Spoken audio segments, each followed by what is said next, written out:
오늘은 약속에 신실하신 하나님, 이 약속은 단순히 A와 B 사이에서 어디서 만나자, 그런 단순한 약속이 아닙니다. 이 약속은 이 약속은 실체를 안고 있어요. 이 약속은 신약에서 메시아로, 예수 그리스도라고 말씀을 하고 있습니다. 그래서 약속이 예수님이에요. 그런데 이 구약의 이 약속은 가나안 땅입니다. 가나안 땅이 하나님과 백성들 사이의 언약을 체결하시면서 그 가나안 땅을 하나님께서 주시겠다는 그 약속입니다. 그래서 하나님께서 이 약속을 아브라함에게 주셨어요. 아브라함은 꿈에도 이 약속의 실체를 모를 뿐만 아니라 이 약속에 대한 기대도 없었던 사람입니다. 그냥 갈대아의 우르에서 우상장사하면서 그냥 자기 가정 보살피며 살고 있던 평범한 사람이었습니다. 그러한 아브라함에게 하나님께서 어느 날 오시더니 이 약속을 주신 거예요. 그래서 이 주신 이 약속은 아브라함에게 속한 것이 아니고 제3자인 누구에게 가져다가 준 것이 아니고 하나님 스스로 자신에게 속한 것입니다. 하나님의 것을 하나님이 주신 것입니다. 그래서 이 약속의 주인은 하나님이십니다. 누구도 이 약속에 대한 권리를 주장할 수가 없어요. 오직 하나님 자신이 주인이시기 때문에. 그런데 아브라함에게 이 약속을 주실 때는 이 약속이 좀 더 구체적으로 실제로 나타나요. 저 지시한 저곳이다, 가나안 땅이다. 그래서 아브라함에게는 그 가나안 땅이 구체적으로 아브라함의 눈에 보여지게 됐습니다. 그래서 이 가나안 땅을 아브라함에게 하나님께서 선물로 주셨다는 표현이 가장 정확합니다. 그래야 신약 해석이 나오는 거예요. 신약 성경 해석을, 약속을 아브라함에게 선물로 주셨다는 이것을 인정치 아니하면 신약 성경을 해석할 수가 없어요. 그래서 하나님께서 주신 선물이다. 이 선물은 대가 없이 그냥 약속하신 선물이다. 그런데 이 약속 안에는 하나님의 콜링, 부르심이 있습니다. 하나님의 부르심. 그 부르심이 무엇이냐면은 너와, 아브라함에게 너와 너의 자손은 저 약속의 땅에 가서 살아야 한다. 이게 부르심이었습니다. 너만이 아니고 너의 자손들 다 저 땅에 가서 살아야 한다. 그런데 아브라함에게 이렇게 주신 이 약속이 700년이라는 세월이 흘렀습니다. 오랜 세월이죠. 흐른 후에 이스라엘 백성들이, 후손들이 이스라엘이니까 이스라엘 백성들이 약속하신 땅에 도착한 거예요. 그래서 약속하신 땅으로 지금까지 실행하시고 인도하신 그 하나님 자신을 신실하신 하나님으로 자신이 우리에게 기록을 하고 있습니다. 나는 신실한 하나님이야. 하나님 스스로 말씀하세요. 여러분, 하나님의 맹세는 하나님 자신에게 맹세한다. 누구에게 맹세할 수 없어요. 사람과의 맹세할 수 없어요. 그래서 하나님 스스로 나는 신실한 여호와 하나님이야. 하나님께서 이제 신실한 자신을 하나님임을 기록하고 있는 것이 오늘 여호수아서 21장 43절에 45절입니다. 거기서 하나님 자신이 신실하신 하나님으로 소개를 하고 기록하고 있는 거예요. 성경은 약속을 받은 자의 신실함을 기록하거나 얘기하고자 하는데 목적이 아닙니다. 약속을 받은 자의 공로를 기록하는 데 성경의 목적은 전혀 없습니다. 성경의 전체적인 기록의 목적은 하나님 자신임을 계시하게 합니다. 그래서 약속을 주신 하나님의 변함없으신 신실함으로 그분이 700년 동안 땀을 흘리시며 일해 오시며 그 수고한 그의 모든 삶을 우리가 보면서 하나님은 신실하신 하나님이심을 찬양하지 않을 수가 없다는 것입니다. 하나님 참 위대하십니다. 신실하십니다. 그러나 약속을 받은 자의 신실함을 얘기할 수 없는 이유가 있습니다. 이 신실함은 완전성을 가리킵니다. 오차가 없다는 것입니다. 오류가 없다. 그런데 약속을 받은 자들의 삶의 700년 동안의 여정을 보면 그들은 철저하게 때로는 무관심해 버렸습니다. 하나님의 약속을 무관심할 때가 있었어요. 그리고 그 하나님의 약속을 향해서 원망할 때도 있고 불평할 때도 있고, 그러한 사람을 가리켜서 신실한 사람의 얘기를 기록할 수가 있겠는가? 오늘 성경에서 말한 하나님의 신실함이라는 것은 오차 없이 오류 없이 완벽함을 얘기합니다. 하나님은 신실하신 하나님이십니다. 하나님. 그래서 신원교 목사의 신실함, 이것은 지엽적이에요. 이 부분에서 내일이면 신실함이 깨져버릴 수도 있어요. 그래서 사람의 신실함을 통해서 하나님의 영광을 받으신 데 목적이 있는 것이 아니라 하나님 스스로 신실함을 통해서 신실한 자신 앞에 구속의 은총을 받은 하나님의 백성들이 죄인됨을 고백하며 부족함을 고백하며 하나님께 영광을 돌리고 높여드리는 것에 하나님은 만족하십니다. 만족하세요.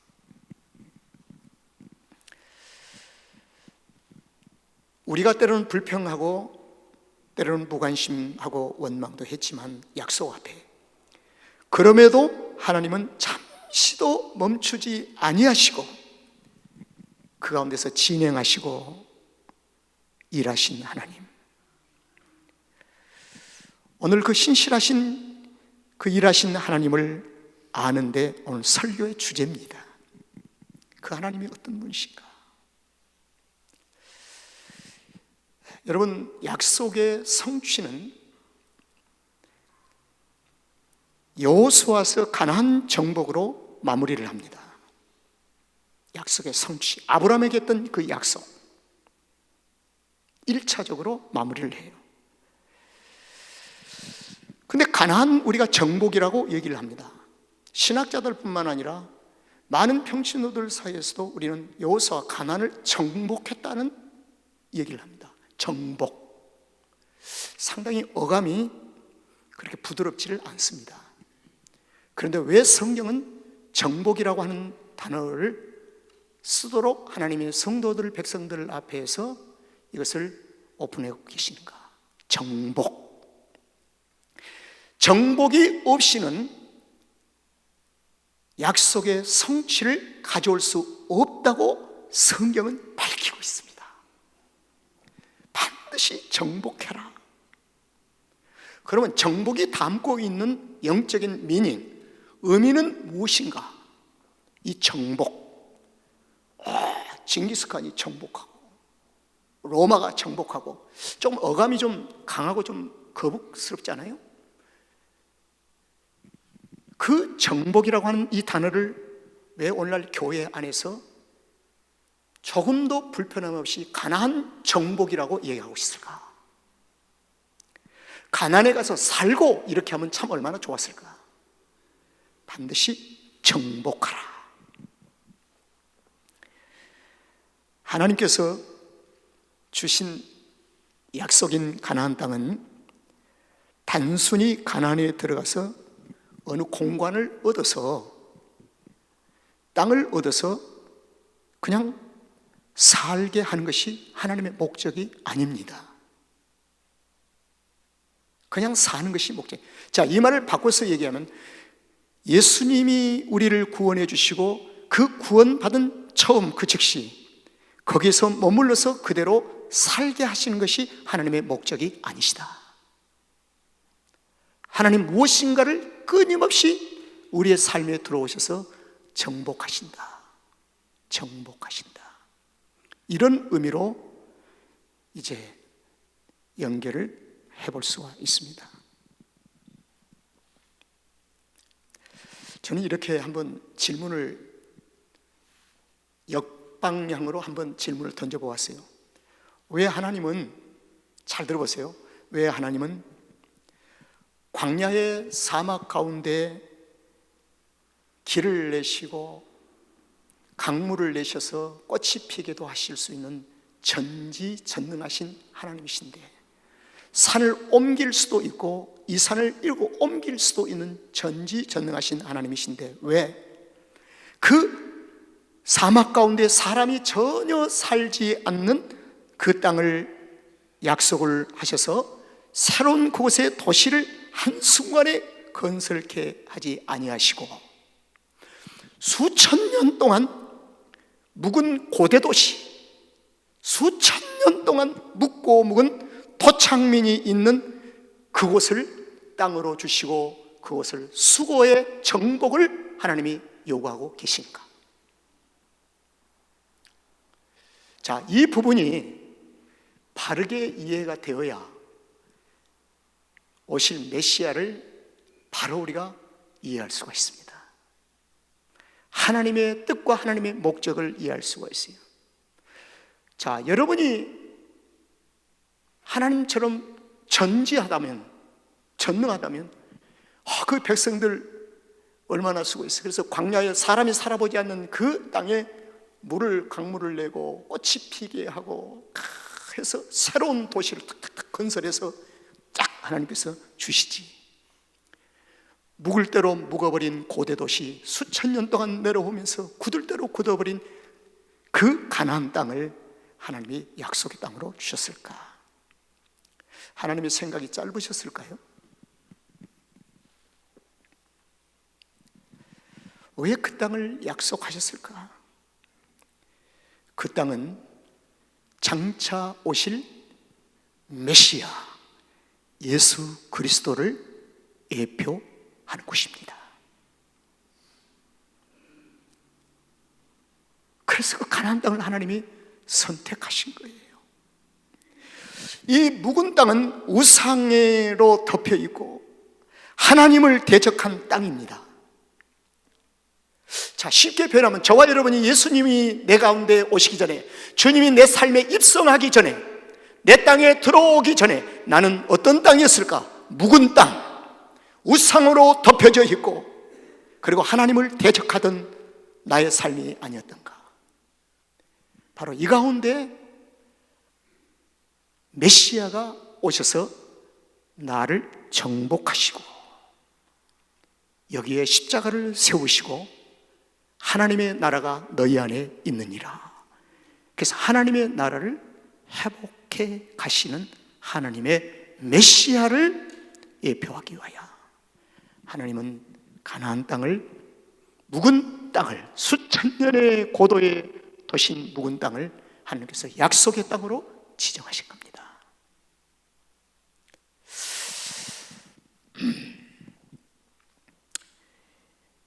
메시아의 오심은 사람이 살지 않는 땅에 도시 건설을 하기 위함이 아니라 죄인들이 사는 곳에 하나님은 메시아를 보내서 그 죄인들을 새롭게 빚으시고 그리고 하나님의 나라의 아름다운 나라를 세우기 위하여 하나님의 깊은 뜻이 있습니다. 그래서 가나안 땅을 하나님의 약속의 땅으로 주심은 우리를 위함이라. 나를 구원하시기 위하여 하나님이 가나안 땅, 묵은 땅을 그들에게 약속의 땅으로 주셨어요. 그래서 제가 2주 동안 설교했던 내용 중에 여러분들에게 이해를 돕는 것이 뭐냐면, 하나님은 가나안 땅이 그대로 오리지널 가나안 땅에서 살게 하시기 위해서 주신 땅이 아니라 기경하여 축복의 땅으로 만들어서 살기를 원하시기 때문에, 그랬더니 반드시 정복이 필요합니다. 정복. 그런데 이 정복하는 과정 속에서 성경은 이렇게 얘기합니다. 대충 정복하지 말고 세상 말로 우상의 씨를 말려라, 멸절을 해라. 성경은 이렇게 가르치고 있어요. 요구를 합니다. 여러분, 이 정복은 단순히 통치권을 하기 위한 짓눌림의 의미를 갖는 정복이 아니라 모세 오경 속에서 정복에 대한 열매가 나옵니다. 모세 오경 속에서 정복에 대한 결과가 나오는 한 단어가 있습니다. 이 단어가 뭐냐면 안식이라는 단어입니다. 안식, 레스트, 쉰다. 안식이라는 개념을 가지고 정복하라. 이 말은 정복하지 아니하면 안식이 없다. 자, 이것을 신명기 12장에서 잘 설명해 주고 있어요. 잘 보세요. 모세가 백성들에게 하는 얘기입니다. 우리가 오늘날 여기서 광야입니다. 광야에서는 각기 소견대로 하였거니와, 광야에서 소견대로 지가 원하는 대로 지 말대로 자꾸 소견대로 하였거니와, 너희가 거기서는 약속의 땅 가나안에서는 그렇게 하지 말아라. 아주 중요한 거죠. 광야에 오늘날 여기서는 너희가 소견대로 하고 있지만, 그러니까 여전히 광야에서 힘들고 어렵지 않느냐. 그러나 거기 가서는 그렇게 하지 마라. 소견대로 하지 마라. 그 다음에 9절이 나옵니다. 너희가 너희 하나님 여호와의 주시는 안식과 기업에 아직은 이르지 못하였거니와. 그러니까 아직은 안식과 기업에 이르지를 못하였다. 왜? 네 소견대로 하고 있는 땅에 지금 있기 때문에. 그러나 그곳에 가면은 네 소견대로 하지 말라. 그리하면 안식이 주어지고 네게 기업이 주어질 것이니라. 아주 성경은 너무 정확하게 우리에게 가르치고 있습니다. 여러분, 주님과 더불어 사는 우리의 가정 속에 내 소견대로 산다면 안식이 있던가요? 그래도 안식이 있으면 그냥 그렇게 사세요. 내 소견이 주님의 의견을 무시한다면 나는 안식이 있던가요? 또 기업이 따라오는가요? 안 되지요. 그래서 이 모세가 광야에서 아주 정확하게 얘기합니다. 백성들아, 지금은 우리가 광야에 있으면서 너희들의 속인대로 얼마나 원망도 많이 하고 나를 향해서 불평도 하고 했지만, 거기 가서는 우리 그렇게 하지 말고 살아라. 여러분, 우리가 그리스도의 밖에 있을 때는 자기 소견대로 살았지만 그리스도 안에 들어온 후부터는 성령님이 나의 삶을 주관합니다. 성령님이 주관하도록 해야 돼요. 그래서 그리스도 안에 들어와서 성령님이 주관하신 그 영역 안에서 내 소견대로 살면 성령께서 우시고 탄식하신다. 그러나 그리스도 안에 들어오기 전에 내 소견대로 사는 것은 하나님이 그대로 두어라, 지 하대로 그냥 그대로 두어라. 탄식이라는 표현을 쓰지 않습니다. 그대로 두어라. 그러나 그리스도 안에 들어오고 난 후부터는 성령께서 탄식하시거나 아니면 성령께서 기뻐하신다. 기뻐하신다. 그래서 저도 그렇고요, 우리 모두 한번 냉정히 생각해 볼 것은 성령께서 내 안에서 탄식하는 시간이 많을까, 아니면 해피하고 기뻐하는 시간이 많을까 생각을 해봅니다.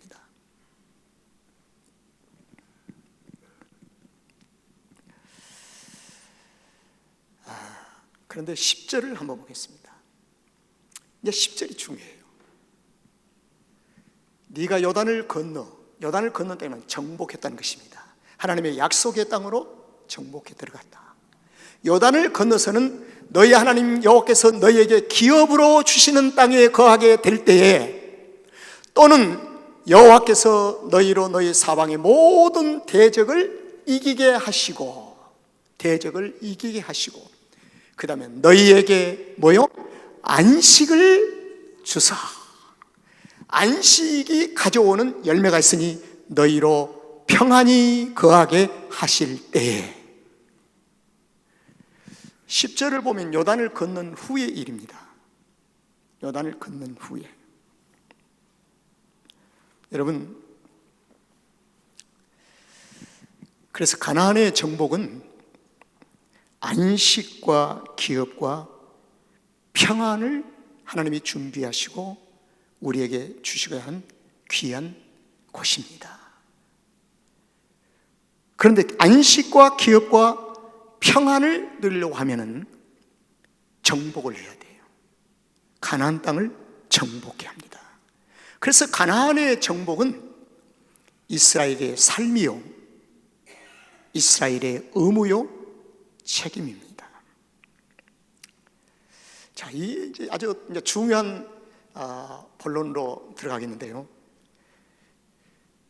가나안 정복은 그들 스스로 힘으로 정복할 수가 있는 것이 아닙니다. 여기에 중요한 방점을 찍는데, 그래야 신약이 해결이 돼요. 신약에서 지금 내가 사는 것이 아닙니다. 내 안에 그리스도께서 나를 살게 하신 것입니다. 성령께서 나를 보호하시고 지키시며 나를 살게 하신 것입니다. 그렇습니다.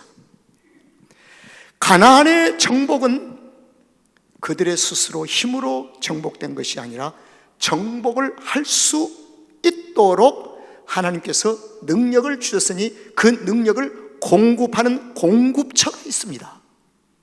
공급처. 이 공급처가 아주 중요해요. 이 공급처가 어디냐면은 요단을 건넌 후에 하나님께서 준비하신 곳이 공급처가 있었으니 그곳이 바로 길갈입니다. 어디예요? 길갈.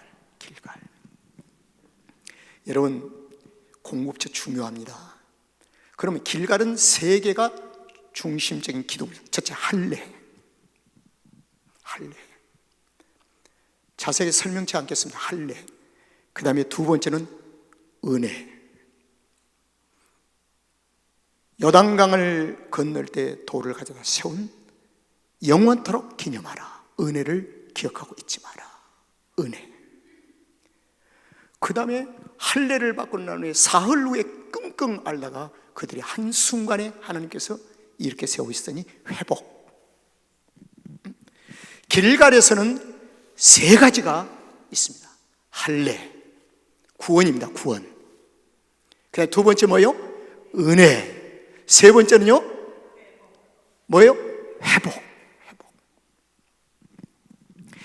길갈이 가나안 땅을 정복할 수 있도록 하나님께서 그들에게 능력을 공급처가 됐습니다. 공급. 그래서 길갈이 없는 가나안의 정복은 불가능해요. 길갈이 없는 가나안을 그들에게 우리는 줄 수가 없어요. 반드시 길갈. 여러분, 이 길갈은요, 장차 오실 메시아의 십자가, 구원, 그렇죠. 그 다음에 십자가에서 못 박힌 하나님의 사랑과 측량할 수 없는 은혜, 그리고 보혜사 성령님을 우리에게 보내시면 부활하신 그리스도 영이 우리 가운데 오셔서 우리의 모든 삶의 여정을 날마다 회복시키시며 지키시고 계시기 때문에 이 길갈은 장차 도래할 메시아의 시대를 준비하게 합니다.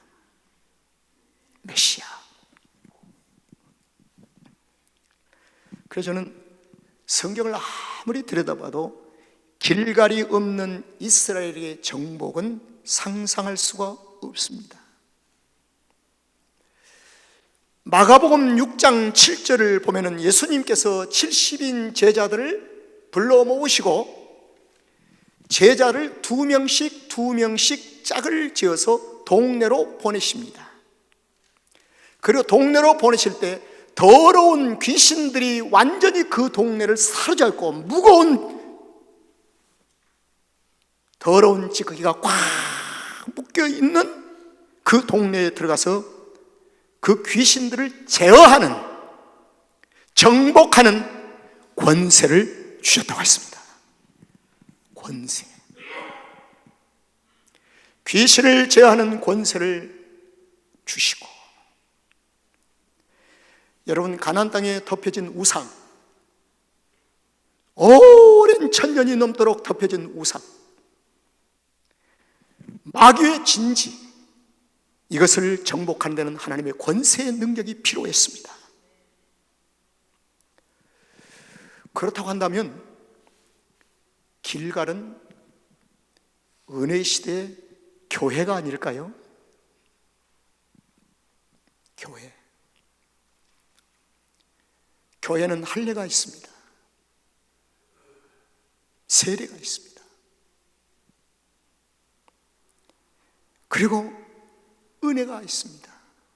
이 은혜는 날마다 예수 그리스도의 보혈의 피를 흘려주시고 지금도 성찬식을 우리에게 주신 것은 하나님의 은혜를 기억하고 은혜 속에 있다는 삶을 고백케 하는 것입니다. 그리고 교회를 통해서 무너진 우리의 삶을 다시 회복하고 찬양 속에, 기도 속에, 신앙 고백 속에, 말씀 속에 하나님의 교회 안에서 우리의 영적인 신앙 삶의 생활이 무너진 부분이 회복되는 것입니다. 그렇습니다. 교회는 마태복음 16장에서 음부의 권세가 이기지 못한 유일한 곳으로 얘기합니다. 음부의 권세가 이기지 못한다. 세상에 아무리 음부의 권세가 센다 할지라도 하나님의 권세 앞에 이길 수가 없다는 것입니다. 하나님의 권세.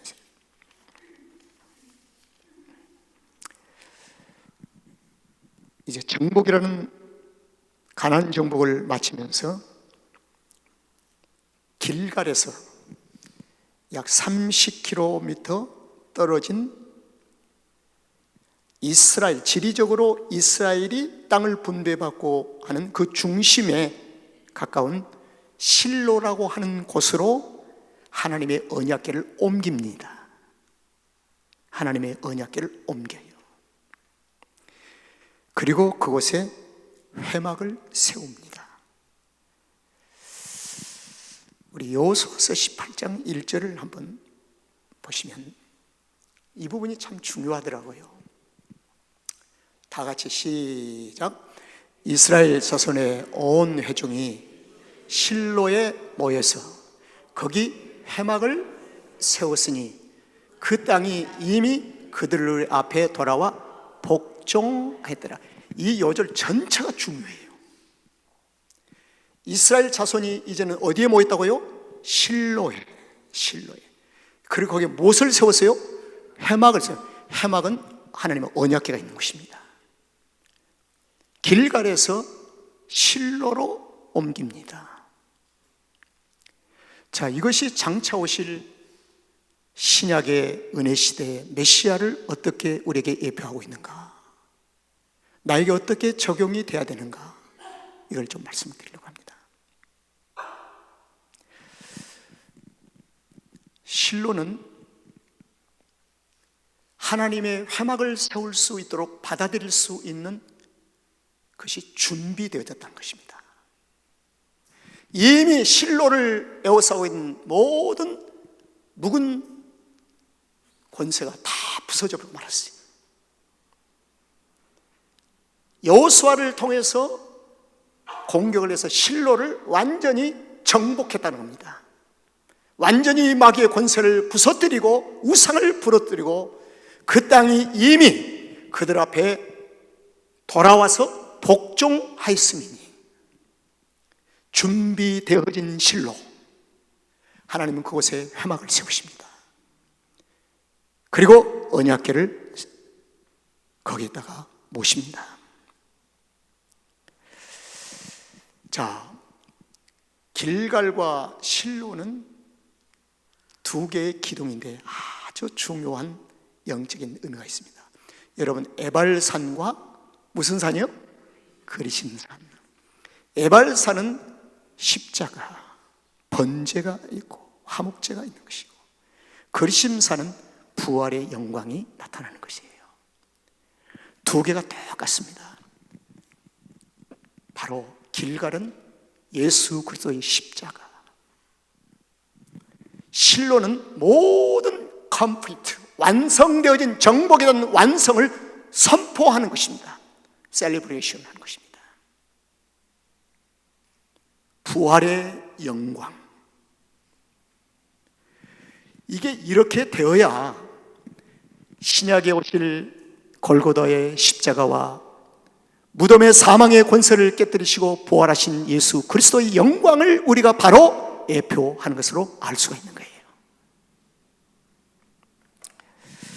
사실은 지난주에 우리가 성경 공개 강좌 때 말씀드렸지만, 성경의 이 말씀을 가까이 대하다 보면, 성령께서 깨닫게 하시고 가르쳐준 대로 성령을 대하다 보면 세상 말로 미쳐버리겠어요. 너무 그냥 정확하고 너무 위대하기 때문에요. 이 말씀 앞에 어떤 다른 선택이 없어요. 하나님이 시는 사실이 다가온 겁니다. 그래서 두려워지는 거예요. 하나님의 말씀.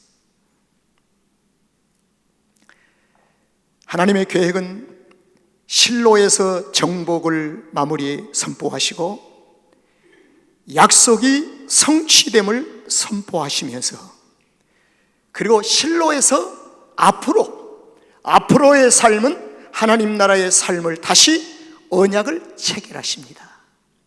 하나님의 언약은 설정되어서 성취가 되면 그 다음에 또 언약을 주시고 계속해서 언약 관계로 우리와 관계를 유지하십니다. 언약 관계를.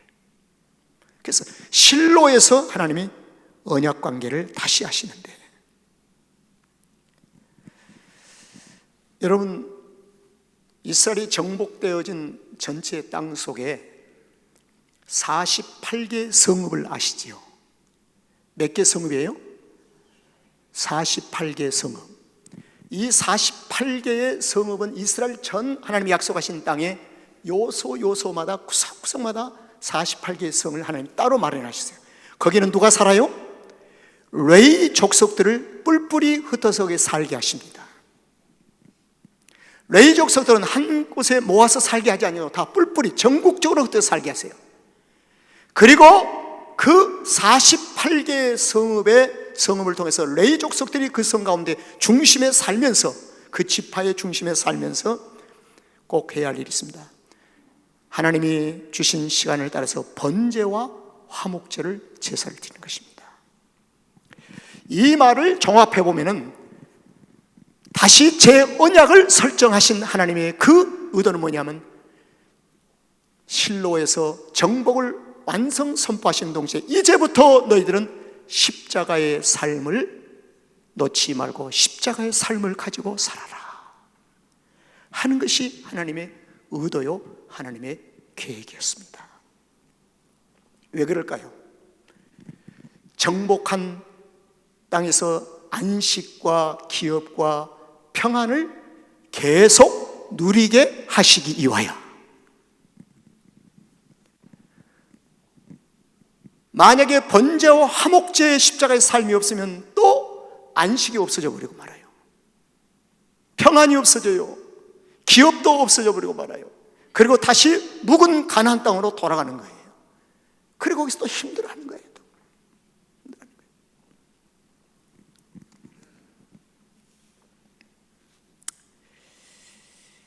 저는 길갈과 실로 이 두 개의 기둥은 하나님께서 언약을 다시 체결하신 동시에 하나님 무엇보다도 이제 마지막 언약을 체결하시면서 자신을 이렇게 얘기합니다. 백성들아, 나는 말이야 신실해. 나를 좀 믿어다오. 내 의심하지 말고.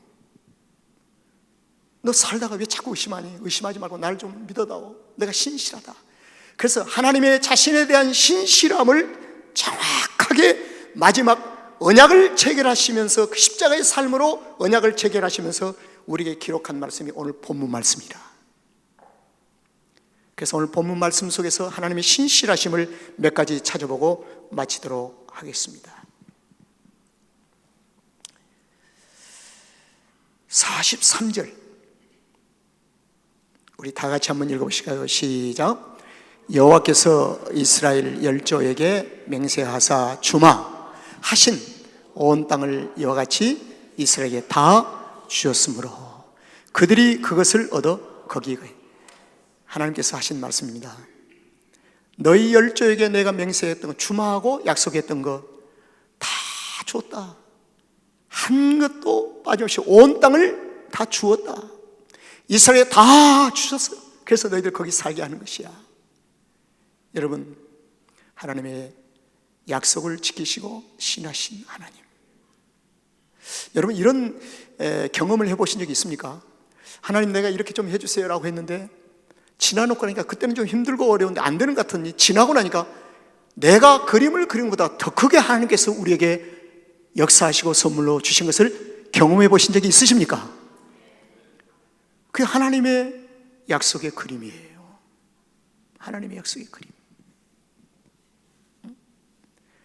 내가 주마했던 거 다 줬지 않느냐? 기분 나쁘니까 주려고 했다가 포기해버리고. 성도들이 한두 번인가요? 교회 희생과 헌신한 것도 기분 나쁘면 또 안 해버리잖아요. 자기 기분이 좋아야 하잖아요.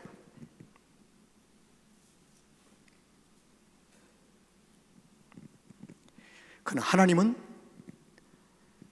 네가 나를 원망하고 나를 외면하고 싫어할 때도 나는 여전히 변함없이 일하고 진행했다. 내가 준다고 약속했던 거 다 온 땅을 줬지 않느냐? 신실하신 하나님. 할렐루야. 여호와께서 그들의 사방에 무엇을 주시고요? 안식을 주셨다는 겁니다. 여러분, 제가 어제 토요 새벽 기도에 이런 얘기 했습니다. 저와 여러분 주변에 성령님이 나를 지키시고 보호하시면서 천군 천사를 하나님께서 보내셔서 지켜주심을 볼 수 있는 눈을 갖게 해 주시옵소서. 있어요. 성도들에게는 성령님이 함께 동행하시면서, 왜? 성령님이 하나님이시니까 하나님 좌우에는 천군 천사들이 함께 동행을 해요. 그렇기 때문에 그리스도인들의 삶에는 천군 천사가 있는 것입니다. 하나님께서 지켜주신 거예요. 여호와의 군사가 있는 것입니다. 사방에 안식을 주시고 그 열조에게 명하신 대로 하셨으므로 그 모든 대적이 그들을 당한 자가 하나도 없었으니 이는 여호와께서 그들의 모든 대적을 그들의 손에 모여 붙이셨습니다.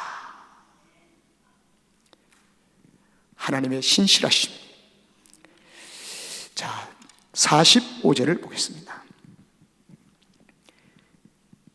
여호와께서 이스라엘 족속에게 말씀하신 선한 일이 하나도 남음이 없이 다 모여 응했더라. 여기 선한 일이 무엇일까 하는 문제를 먼저 풀어야 됩니다. 선한 일은 내가 육체의 유익을 위해서 만들어낸 것은 선한 일의 범주 안에 들어가지 않습니다. 그래서 성도의 가장 중요한 기도의 제목은 하나님의 선하신 일을 찾는 것입니다. 선하신 일이 뭘까요? 선하신 뜻이지요. 아버지의 뜻을 찾는 겁니다. 나의 뜻을 관철하는 것이 아니라 하나님의 뜻을 내 안에 품고 살아가는 것입니다. 하나님이 이스라엘 백성들에게 선한 일을 백성들의 가슴속에 담겨진 선한 일로 얘기한다면 그들은 출애굽할 수 있어요, 없어요? 애굽에 그대로 살 거예요. 그대로 살아요. 절대 못 나옵니다. 누가 무서워서요? 바로가 무섭고 그 다음에 광야가 무서웠어요. 못 나와요. 그건 하나님의 뜻이 무엇이었는가? 출애굽을 시키는 것입니다. 그런데 훗날에 잘했다. 우리가 노예에서 종살이에서 해방되고 잘했다. 나중에 알게 된 일이죠. 하나님의 선하신 일이 저와 여러분에게 있어요. 신흥교 목사에게도 있어요. 그러면 그 선하신 하나도 남음이 없이 다 응하여 주시는 진실하신 하나님을 찬양합니다. 하나님, 말씀을 마치겠습니다. 우리는 약속을 받은 하나님의 자녀들입니다. 신실하신 하나님께 우리가 해야 할 일은 딱 하나, 믿음입니다. 믿음으로 동역만 하면 됩니다. 하나님의 신실하심을 인정하는 것이 믿음입니다. 하나님 신실하십니다. 그 믿음으로 동역하면 반드시 정복되어지고 안식이 찾아오고 기업이 찾아오고 평안이 찾아올 줄로 믿습니다.